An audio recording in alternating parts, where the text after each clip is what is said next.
In crafting the conclusion chapter of a dissertation, it's crucial to maintain a balance between summarizing key findings and avoiding certain pitfalls that could detract from its effectiveness. Here are several things that should generally be avoided in the conclusion chapter. New information. The conclusion is not the place to introduce new data or arguments. It should focus solely on summarizing and synthesizing the information presented in the dissertation. Repetition. While it's important to reiterate key points, avoid simply restating information that has already been covered in earlier chapters. Instead, aim to provide a fresh perspective or insight based on the findings. Overly personal opinions. While the conclusion can include some reflection on the significance of the research, avoid inserting overly subjective opinions or personal anecdotes that are not supported by evidence.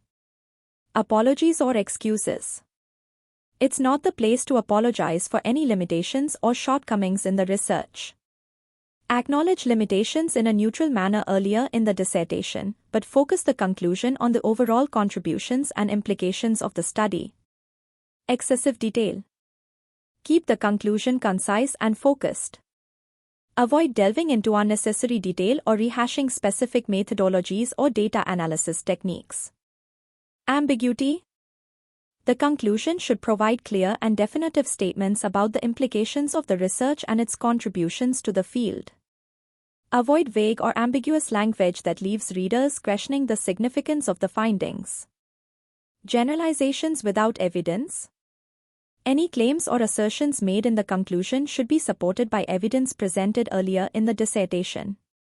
Avoid making broad generalizations or sweeping statements without proper justification. Ignoring contradictory evidence. Address any contradictory findings or limitations honestly and transparently.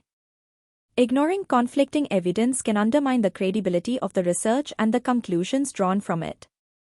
Unsubstantiated claims. Ensure that any claims or conclusions drawn in the conclusion chapter are supported by the data and analysis presented in the dissertation. Avoid making unsupported assertions or leaps in logic. Lack of forward thinking.